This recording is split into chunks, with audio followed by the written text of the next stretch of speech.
iPods, and they birthed this baby little iPod Shuffle, and the little iPod Shuffle has nothing on it, and so they program it. It's that simple. And so we get programmed through the nurturing of what we've been brought up into.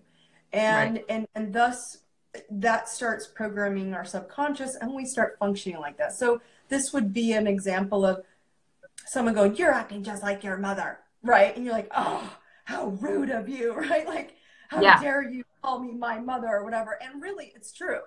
Like, it's a true fact. Now, you got good stuff from mom and dad, and we got talents, and we have stuff that comes up.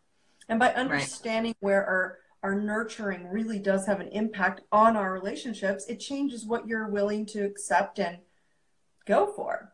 Then the next stage we talk about is sonar. And sonar, the best way you can look at it is assuming that your body, your shell is a submarine, and we're floating around the world, and you start functioning in the world, and what your brain can see when you look out into the world is when the submarine is surfaced in the ocean, and it pops the hatch. You're like, "Oh, there's Mr. Handsome," or "Oh, she's beautiful," or "Oh, I can see what I'd like to be attracted to." That's conscious activity. But subconscious activity is all this stuff the iPod got programmed in, and the submarine dives down into the black abyss and says, "Hey, where are the other submarines out here? You can't see anything." And what happens?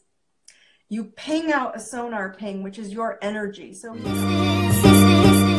humans have like speed thing going on all the time. And so for what only takes 2 years out of a 100-year lifetime, it's really not that big of a deal when we're taking us.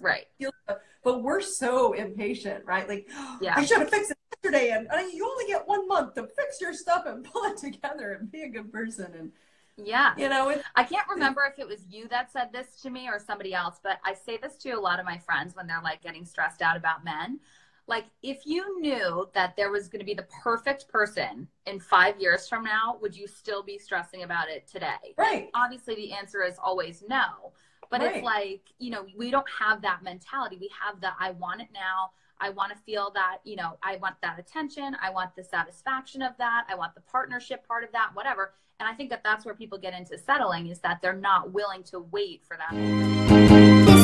It's a day to remind each other, if you don't do it enough, if you don't do it today as well, that's, I think, I try to tell people, you might want to wake up and start paying attention, because the thing that kills relationships, the biggest killer of relationships, and I'm talking about marriage or like committed long-term of someone, the biggest killer is curiosity. When you're done being curious about your partner or interested, that's where the relationships start to fail. When they're like, "Well, I know everything about you, Devin. I don't, there's nothing really to talk about, or there's nothing more to learn about you." You're done. You're done, because we grow. We're different. You're not the same person you were 4 years ago. You're not the person you were a year ago. Right? And so learning about, what did you learn? What have you read? Tell me about that. Who are you? Where are you going? What you've changed in your goals? There's so much new about you that a person should want to be curious about. And marriage get really stuck. Comfortable. Yeah, comfortable. They get so comfortable. My biggest nightmare. I'm like, no, I do know what you're talking about, because I look at it and I'm like, no, I don't want to be there. No. It's hard. And when we are clear with our partner about saying, I will not be okay or comfortable in a relationship, we have to stay uncomfortable at times. And that's why I tell people, when you're arguing a little bit, it's kind of good, right? It's not a negative thing. And so in marriages and committed relationships, if this day isn't a day, and if you're not doing well in that flirting, curiosity, even just minimally sending a card or a note to them, then there's a wake-up call for you on this day of going, maybe I need to do it all the time for a little while. Okay, I'm in a relationship, but I have no sex drive. I texted you this a little bit earlier, that this is a question, and you were like, my response, I don't. Yeah, you're like, I honestly don't understand how people have this problem. Now, I don't either. But I think that it happens. By the way, though, This is too okay. Okay, I don't know either. Oh my god. Okay. I don't know either. We're like giggly at a Do we have sleepover. PG on Instagram? Is this something we have to be careful? I have to talk nice. Okay. I don't think so. Okay. No. So I don't know. you've lost your sex drive because you're not living in your truth about who you are. Is this a man or a woman? Do we know? Do we know if this is a male or a female? This is a woman. This is a woman. But So, by the way, like 3 weeks ago, I met a guy who was like, "Yeah, I just do not feel like having sex with my, not even wife, my girlfriend." I was like, "Why not break up with her?" But no, because there's no passion. Let's just plain and simple. If there is no passion, which is curiosity, right? When someone's curious in your soul and your mind and your energy or what you're doing, it turns you on. It's a turn on. It's not all visual. We don't all have to have these perfect bodies and these perfect hair. Sometimes it's just intoxicating their mind. Sometimes it's intoxicating their ears. Sometimes it's just when you lack passion in a relationship, there's no flirting, right? And when you start getting into that comfortable streak, of course you're not going to have an attraction physically. I'm not turning there. But there's also that aspect of if you don't know how to turn yourself on, you're barking up the wrong tree asking someone else to do the work for you. Yeah, and like my thing too, just with sex in general, is like I feel, again, same sort of thing. You should have open dialogue, lots of communication. And women are so, like, I do feel like men are very visual, and I know it's a sweeping generalization, but I also feel like women need to be like intellectually stimulated just as much as they do physically. You know, like it is that you're out all day with somebody and they're holding the door for you and they're whatever. And then you go home and you're like, oh yeah, I'm into you. Supporting, yes. But, you know what I mean?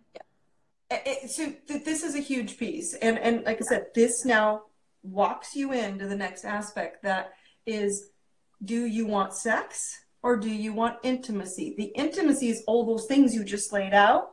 And then once you get through the door, that intimacy continues because you should be having sex with your ears and with no eyes sometimes. Just close the door. Eyes and, not literally. Right?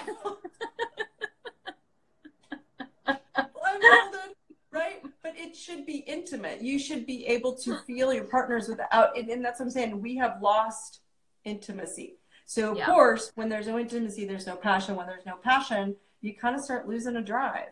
And men. Alluring was the exact word used. Okay.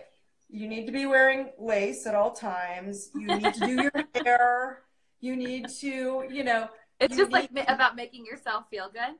Feel good. And I can like wear lace to the gym. Like, I'm not wearing lace. Yes. You need to do things. If there's a certain perfume, oh, it's workout day, or oh, it's just my sweatpants day. Put the perfume on. What things make you feel sexy or beautiful or pretty? My girls are teenagers now, and I've never let them, like, once they were wearing normal underwear, I'm like, oh, girls, we only wear lace. Like, you need to feel gorgeous. And they're always like, now they're kind of calm. I'm like, well, I don't ever want you to feel beautiful and feminine and sexy and within your beauty, because they're drivers just like me. But on the inside, I want them to always feel beautiful. Yeah. Well, that's where I think, like, this about me. I have a lot of masculine energy, just in terms of the exact same thing, like being the driver and like really like got my own shit going on, whatever. But I think where my feminine energy is drawn from is exactly that, right? Like self-care and making sure that my hair is blown out and doing my makeup and getting massages and pedicures. Yeah, and all those beautiful things of taking care of yourself are amazing, right? But we don't self-care. And when you want to feel beautiful and sexy, go get someone to help you, show you what to do. Just do it for yourself. Don't do it for them, right? You do things that make you feel beautiful, you will feel beautiful. Yeah. And I also think too, like, and I was, again, saying this on my podcast, like, you walk into a bar and you see the girl who like reeks of desperation because you can tell she's so insecure, but she's like so out there and whatever. And then you see the girl who's having the best time by herself. Everybody's gravitating towards her. She's laughing. She's having a great time. She's not worried about anybody else. Like, I think that confidence and knowing yourself well is just as much a part of that. And I think that that's sexy. Like, I think that so many people, so many men are like that. Dig. You just said it perfectly. We'll end on that note. Confidence has no competition. True. Period. Oh my God, I love it.